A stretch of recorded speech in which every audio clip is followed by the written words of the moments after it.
Hello. Avengers Endgame is out in how many weeks now? It's not long now, is it? It's like, what, 3-4 weeks? Yeah. I've been with the MCU for every film, excluding 3 at this point. Yeah. Since it came out. Yeah. And since the very beginning, when we didn't realise it was the MCU. Yeah. You know what I mean? And it's like, you know what? I'm okay after Endgame saying I'm done. Yeah.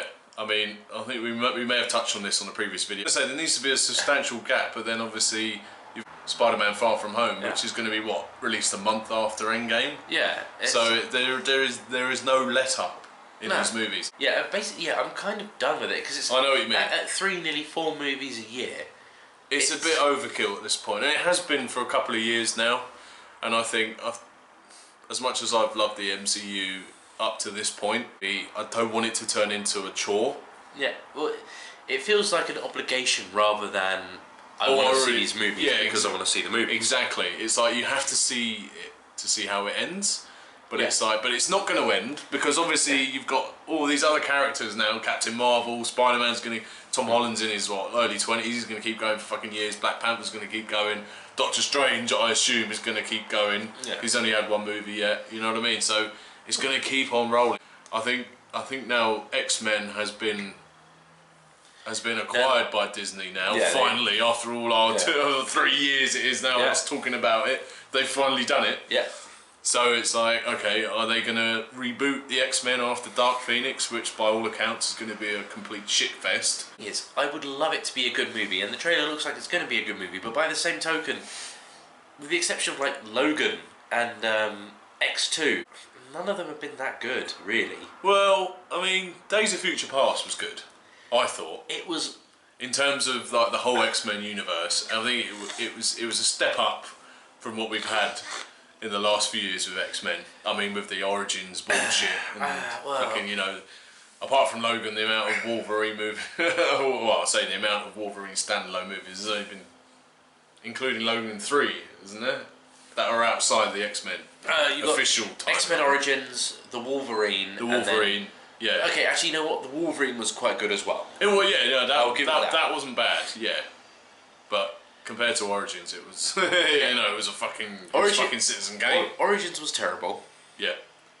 Even though I do rate the fight at the end because I just like a kick-ass fight scene. But then Deadpool 2 sort of sorted out. Yeah. Bang! Sorry. Oh no! I've got to go back in time and sort all this shit out. Yeah, thank God for that. Speaking of Deadpool, I think the best thing that they can do with this is just put Deadpool into the MCU and see what the fuck happens. I think, funny enough, I think DC are actually finally catching up. DC are catching up because I'm not burnt out on DC movies at the moment. No. I mean, they got off to a bit of a rocky start. Let's face it. But they were playing catch up to a franchise that had already had 10 years of legs behind it. Yeah. Oh, definitely. So I think DC now realise, oh well, we'll just have fun. Yeah. Do you know what I mean? Yeah. After the whole Snyder debacle, it was let's just do what we want. Exactly. Then you had Wonder Woman, Aquaman, and now the upcoming Shazam, which does look like a lot of fun, which is what the DC universe has been missing. Yeah. You know, people rag on like what's his name, Christopher Reeve's Superman, and it's like, you know what? The first 2 movies were the pinnacle of a superhero movie. It's like if you had that Superman with the Zack Snyder Batman, minus the guns. Also Brandon Routh. Because to be fair, as much as Superman Returns was crap, I actually thought Brandon Routh, he reminded me so much of Christopher Reeve. Like, he had him down to it. You could have almost said that was a Christopher Reeve movie had it not been so terrible. But then again, after 2, they were a bit terrible. But you know what I mean? But yeah, after 2, they were absolutely horrendous. All of them. But yeah. That's the point. You get that sort of style of Superman, and you put him in with the Zack Snyder version of Batman, again, minus the guns. Minus the guns and the killing, which, yes, we know, Batman has killed in the comics. Yeah, but yes, we're aware of this. But he's only killed like 10 people, and most of them were like back in like the 70s. Yeah. When just killing people was fine, apparently. Yeah. Like it is now, apparently. Yeah, you just straight up murder someone and it's okay. Yeah, it's fine if it's the Punisher. Season 2 of which was brilliant. Have you seen that yet? Oh yes. Oh, you finished it now? I finished season 2. Which was obviously cancelled by Netflix because, you know, if you're going to cancel one, you've got to cancel all of them, haven't you, at this point? Yeah. You know what? Fuck you, Disney Plus. I'm glad we got it. Yeah. I'm glad we got the Punisher series 1 and 2, and even though it's kind of a little bit of a jump of how they got from the end of when they were going from series 2 to getting him in the Punisher costume at the end. It was kind of like it went from. I think that was literally just an Easter egg. Yeah, it's a case of like, you know what? It got dark and gritty for the whole time, and then all of a sudden, spoiler alert, massive spoiler alert if you haven't seen the end of Punisher season 2. Yeah. He just turns up randomly to like a gang hideout, and then he organises, just blows them all to bits. He organises a gang meet for 2 gangs so he can go in there and gun them all down. Yeah. Which is totally what Frank Castle would do. Yeah. But it's kind of in the comics. In the comics, yeah, which we didn't really get in the series. Yeah, but, what you've got in the series is him like doing. Well, in series 2, he's got a protracted escort mission. Yeah, in series 1. My only complaint, as much as I liked it, there wasn't a lot of punishing. No. It was almost like he was being punished the whole season. Season 2, there was more of him being the Punisher, but not in the official garb. No. Until the very end. But I suppose if you're going to cancel Daredevil, then of course you're going to cancel everything else. Yeah. Poor Jessica Jones, we've still got to wait for season 3 of that, and then you know that's going to be cancelled. They might as well just say, well, they already have, haven't they? Said that's going to be cancelled anyway. Well, I'm not bothering with series 3 because I watched halfway through series 2 and just kind of gave up with it. Series 2 was okay, but I think for me the whole thing, it was just an origin story for what's her name in the comics. She's Wildcat, I think. Is it Wildcat? Yeah. That was basically just an origin story. Yeah. For her, series 1, and we always go back to Doctor Who in some tenuous way, but David Tennant made that season because he was so good as Kilgrave. Yeah. And I think, okay, he kind of, again, spoiler alert if you haven't seen Jessica Jones season 2, he comes back for a couple of episodes, but he's a manifestation in her mind of he's just the mind control that he had on her. Yeah. And I think once you can't really do that justice. That's what they killed him off too quickly. It's not they killed him off too quickly. It's just he's such a really well done villain. It's kind of like it's a shame that he's gone. Yeah, but what I'm saying, like with Fisk, obviously he's the Kingpin. He's iconic, not just in Daredevil, but obviously in Spider-Man, Punisher. Yeah. He is a universally known villain. Again, spoiler alert for Daredevil, haven't killed him off. Yeah. They did him in series 1. Didn't do it. Well, he kind of appeared in season 2, and then he was the main villain again in season 3. And I think they should have kept Kilgrave just to spark a bit more interest in Jessica Jones. If this is the final season, it makes sense for Kilgrave to be the final villain. Yeah. But, it is what it is, I suppose. Well, I suppose David Tennant's just so busy with Final Space. With Final Space, which is awesome, and his new podcast. I think he had Jodie Whittaker on that as well. He did, and I haven't listened to it, but from all accounts, from the Nerdaholics, I'll say my Twitter friends, it's our Nerdaholics Twitter it's our page, official but he runs it and does I'm the one who does it. And from our Twitter friends, I've kind of gathered. Thank you, Twitter friends. Thank you very much, Twitter friends. You know who you are. I kind of got the gist of her interview on that, and it was like,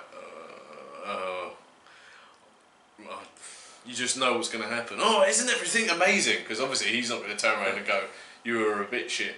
Especially if she's basically emulating him very badly. Yeah, it's like he could have been like, in our opinion, if you wanted to emulate me, why don't you come and talk to me first? Yeah, I can give you some advice on how to do it. Yeah, or at least just maybe instead of going like that, you just go like that. So what's the quote? Those are scientific instruments, not water pistols. Water pistols, yeah. Anyway, that was another mini rant on Doctor Who. That was what's going on. We have lots of mini rants on Doctor Who. It's kind of what our channel does. It is, yeah. We might as well just call it, Nerd of Doctor Who licks, but then it doesn't really flow that well. No, it doesn't. No. It sounds like you want to lick Doctor Who. Yeah. To be fair, if it was Jodie, I'm not opposed to doing that because she looks like a very attractive young lady. She is a good-looking woman. It's just. I probably wouldn't lick Peter Capaldi or Matt Smith or David Tennant.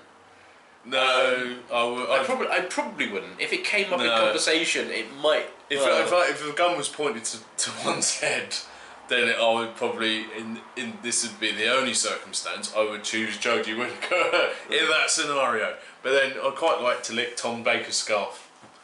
Well, that's his scarf. We're talking about To be fair, I was referring to genitalia before, perm. which is why which is why I had that preface. But absolutely, if you could do items of clothing, then it's like fine. Then it's not limited to just it could be fezzes. Right, Peter. Maybe. Then Peter Davison's celery stick. It's probably gone off by now, but quite frankly, it's food. It's technically edible. It's fine. Isn't it? Yeah, that's not weird at all. No, not one iota. How did we get onto the subject? We were talking about the Netflix shows. And now we're talking about licking the genitals of Doctor Who's genitalias. Yeah. This is what happens. It does. You wanted a rambling video, we got a rambling video. They probably didn't want one, but we gave them to it anyway. Yeah, well, this is what they tune in for. This is how we win the internets. The internets, yes. Like, subscribe, and share. Yep. And all that fun jazz. But yeah, going back to the MCU, it does need. Well, it won't get one, but we need a break. We just need new movies that aren't. We need a break from them for like a year, just like a year. Right? Oh yeah. Well, I was going to say we get that anyway because you get one a year. This is what I'm saying. That's DC. Well, yeah. MCU's 3 movies a year now. Fuck me, it is, isn't it? So imagine, right, if we had. I still haven't seen Ant-Man and the Wasp. You're not missing anything. No, probably not. I've seen it. It's all right. I know it gives there's a hint, again, spoiler alert, for myself, even though I haven't seen it, but I know about this. It's to do with the quantum zone, or the quantum realm. He goes into the quantum realm, which is beyond subatomic. He goes into the quantum realm, the finger snap happens, and then it's the people who helped him get in there have all gone. Yeah. So it's like, how do I get out? Yeah. And so that's obviously, a big thing linking into Endgame. Yeah. So I suppose I should watch it, but if that's the only bit, then... If that's the only bit you need to see, then that's fine. Yeah. When it comes to Captain Marvel, I've not seen it, but all I know is that I don't need to see it. There's nothing in it that relates to Endgame at all. No, I mean... Except for she gives Nick Fury the page that says, oh look, you can get me if you need me with this. Yeah, I mean, based on the trailers, it's just... And this isn't, it's Captain Marvel who's sexist. No, purely based on the trailers, it just doesn't do anything for me. Well, the problem is, the Captain Marvel character, back when it was a bloke... what, Marvel? Yeah, Marvel. He was still a C-list character. Yeah. Now, you could argue that, Captain America, Thor and Iron Man were B-list, but they were like B+ to A- list. Yeah, I mean, and to be fair... If you can argue that they were A-list, then the only character you have that's from Marvel that's A-list is bloody Spider-Man, and that's it. Yeah. And you can't base the whole... you can't do an Avengers MCU just on him. And this is it, even though Sony are trying, but it's not working. No. But even then, it's kind of like, you know what? If those guys were still really, really sorry about that again. Oh. Technical ultimate professionalism. The battery died in the actual decent camera, so we're recording back on the iPad. Yeah. But anyway, what we say? Yeah. Captain Marvel. Captain Marvel was always a C-list character, even when he was a he. And anyone who turns around and says that he was like the coolest thing ever, it's like he wasn't really. Yeah. He was alright. He was distinctly average / mundane. The big reason why people remember him is because he had one of these kick-ass cool deaths. Yeah. I don't mean cool as an action-packed. He just had a significant death, in the same way that Gwen Stacy did from fucking Spider-Man. Right. Yeah. Of course. So it's kind of like that's why you remember him. He's one of these people that they are not going to bring back ever. No, because they're not that important. He basically died of space cancer.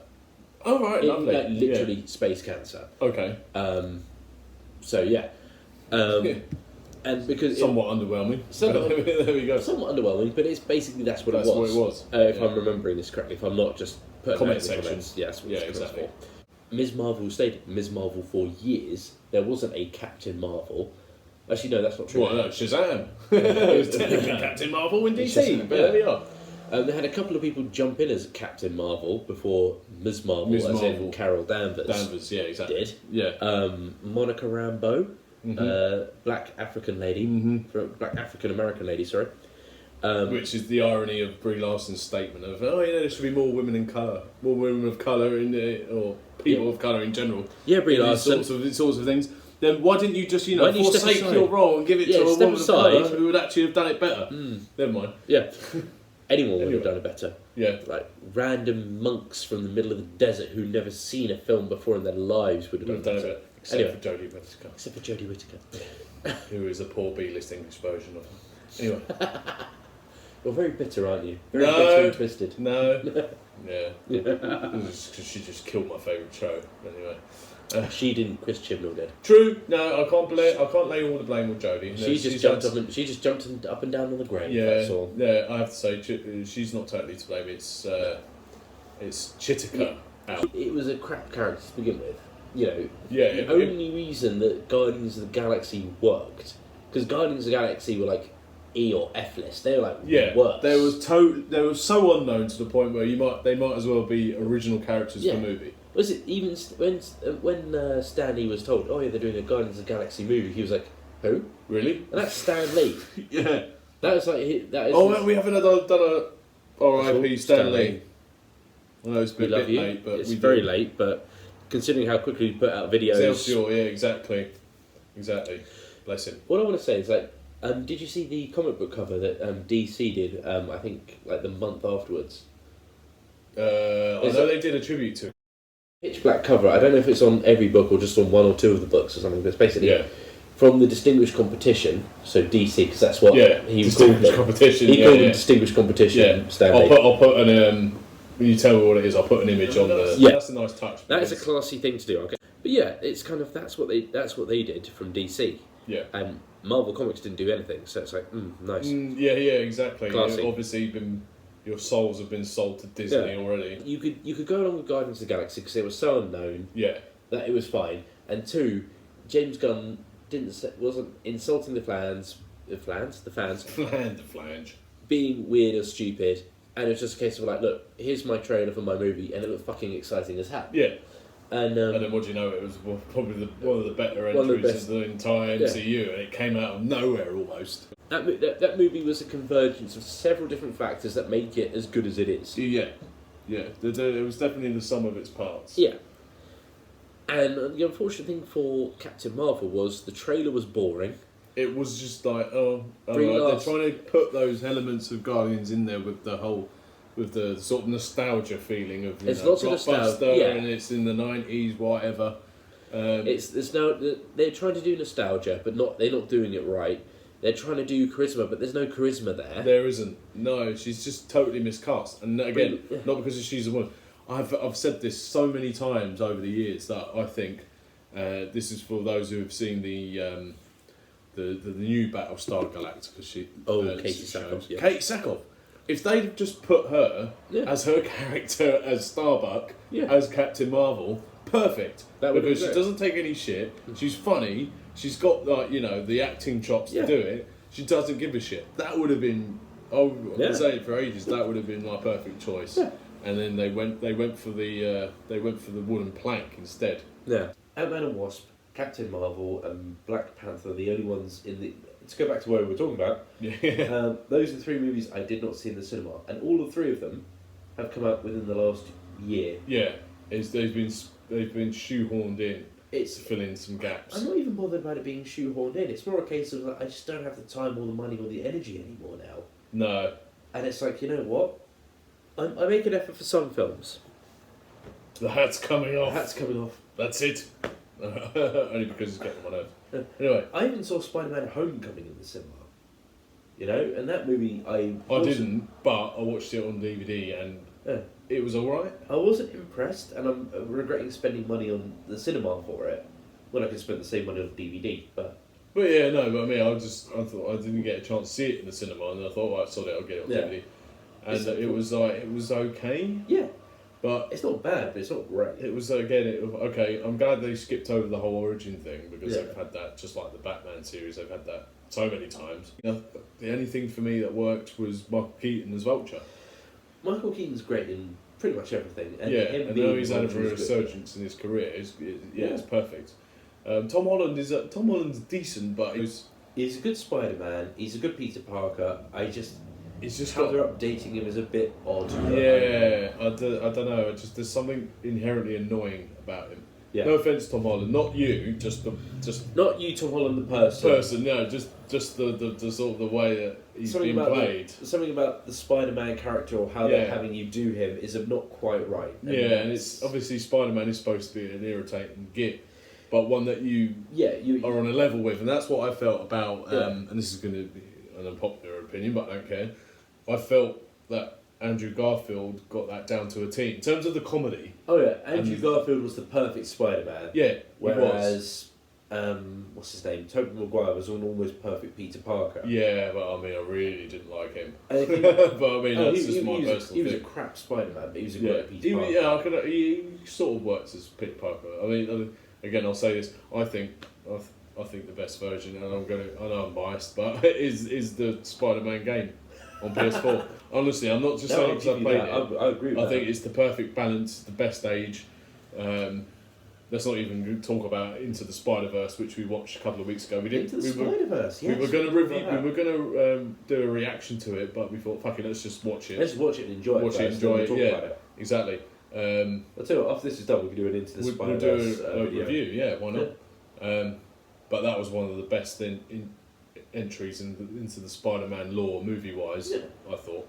I can't see an end to the MCU at this point. No. As much as it says Endgame, it's not Endgame, it's mid-game, really. This is it, you've got potentially 2 more Doctor Strange movies. You've got another Ant-Man movie. You're going to have, obviously, another Spider-Man movie. You've got the Guardians movie. You've got 2 more... you can have more Black Panther movies. 2 more Black Panther movies. Yeah. And this is the minimum. This is assuming you don't recast or get back... Exactly. Captain America, Thor, or Iron Man. Yeah, and then you're going to have, obviously, the X-Men...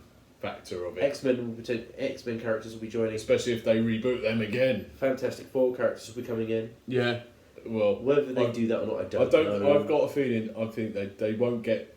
I don't think they'll get their own film anymore. A bit like Hulk. Yeah. I think they work better as an ensemble. Yeah, because I think as much as they've tried with these individual Fantastic Four movies, it just hasn't worked individually. Ages ago, when the first Avengers movie came out, I envisioned how you could redo that movie with another Jack rewrite special coming up. Another rewrite special coming up. Yeah, you could redo that movie. You could use the Fox current cast at that point. So the 2, so it's the Fantastic Four and Fantastic Four: Rise of the Silver Surfer cast. Yeah, for the Fantastic Four. Yeah, you could use not all of them, but a few of the X-Men. So you'd have Patrick Stewart as Xavier. Yeah. You'd have Hugh Jackman as Wolverine. Yeah. You'd have the bloke who I can't remember the name of as Cyclops. Oh, I know. Yeah, I know what you mean. And you'd have Halle Berry as Storm, but you'd only have those 4 from the X-Men. So what? Not Ian McKellen as Magneto? Wouldn't need him. Not for the Avengers movie. Oh, yeah, fair enough. This is just literally rewriting the Avengers movie as it was. Yeah. And you'd also you could also have Thomas Jane as the Punisher. That would also still work in that movie. Around that time, he well, I don't know. Yeah, that's probably a bit too early. Yeah, because too early. What's his face played the Punisher after that? Yeah, not John Bernthal, but the movies. It was Punisher Warzone, wasn't it? The guy who played one of the Warriors 3 in the movies. That guy. Comment section.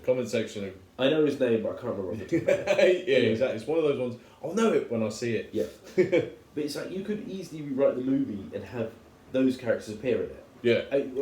Andrew Garfield's Spider-Man as well, right? Because all you need to do is have a scene or 2 of Spider-Man swinging through. Yeah.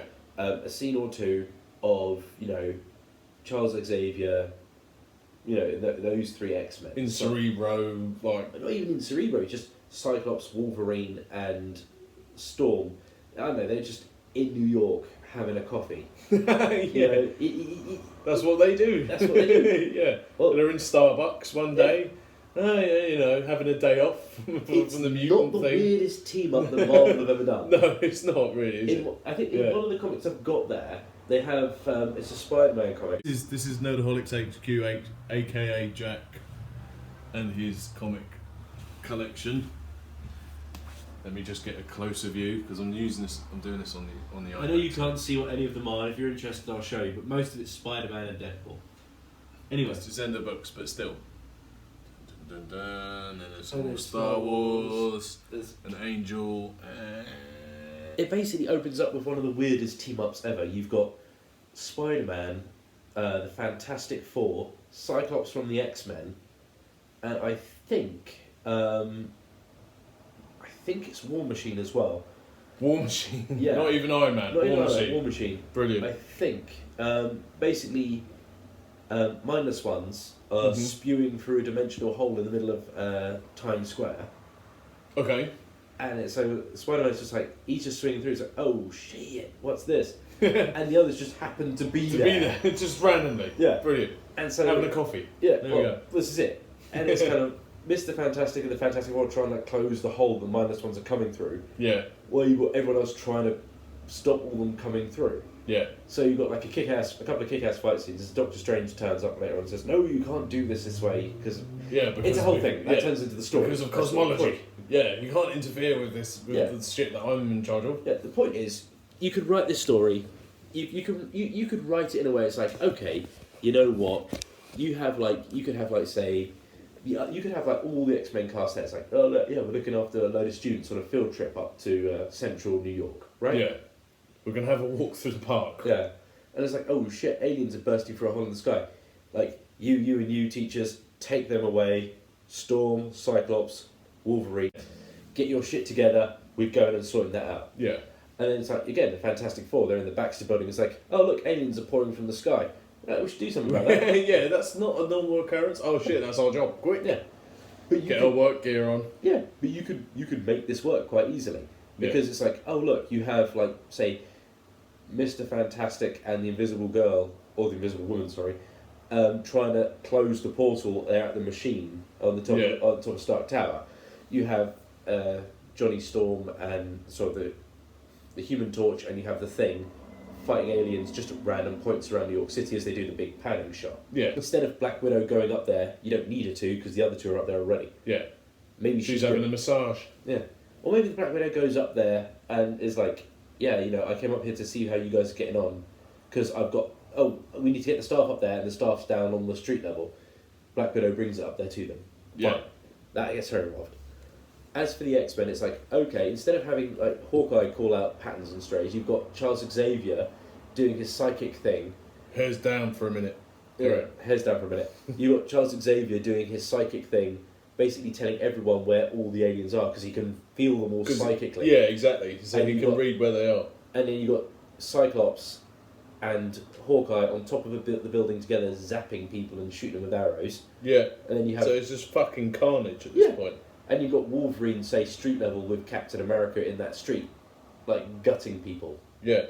And again, it still works. Technically it does. No. And it fits in. It fits in with that landscape of the Avengers movie. It's just you've got to add in a couple of extra scenes, and okay, obviously there's so many legal things you need to have work before you could do it, but that's not... But yeah, that's why we're talking about it now. Because hypothetically speaking, this would be awesome. Yeah. Yeah. Well, what do you mean hypothetically? This would be awesome. There's no hypothetical about it. It's hypothetical existence. But Exactly. Yeah. No, without the worry of lawsuits or Article 13. God damn you, EU. Basically, MCU have a day off. Yeah, you know what? I'm taking my time off the MCU. It's kind of I'll try and catch up with it in a year or two after Endgame. After Endgame, yeah, and we'll just go back to just watching movies. Yeah, we'll go back to watching just movies in general because it's like, you know what? I don't dislike anything from the MCU. I will say that Black Panther was just boring and a bit overrated. Yeah. Captain Marvel, haven't seen yet. From what I've seen, what I've been told, sorry. The trailers look bland. It looks boring and bland. Yeah. Ant-Man and Wasp, I watched, and I'm glad I didn't see it in the cinema, let's just put it that way. Thank you very much for watching. That's a weird ramble we had there. No, as usual, you know, that's what we do. Yeah. If you want more rambles, click that subscribe, click that bell button. Somewhere over there, yeah, that way. We haven't turned on adverts. There's no Patreon. You don't have to give us money. This is just us doing this for shits and giggles. Us rambling, and we like to do it, and you know, it's a nice escape from the reality of life. Yeah. Itself. Yeah. Farts as well. Farts are fun. But, you know when you fart, but you've got like your arse right next to something, so you can feel the bubbles of the fart like go up the side of your legs and in between the crevices. It's like osmosis. It just goes through anything. Yeah, you can feel the bubble. You can feel the bubbles around like the side of your dick and around the parts of your ass cheeks. It's weird. It's not a pleasant feeling. No, and that probably be the intro for this video. Anyway, please don't make it be. But you know what? By the same token, I'm glad I said it. Bye. Me too. See you later. Bye.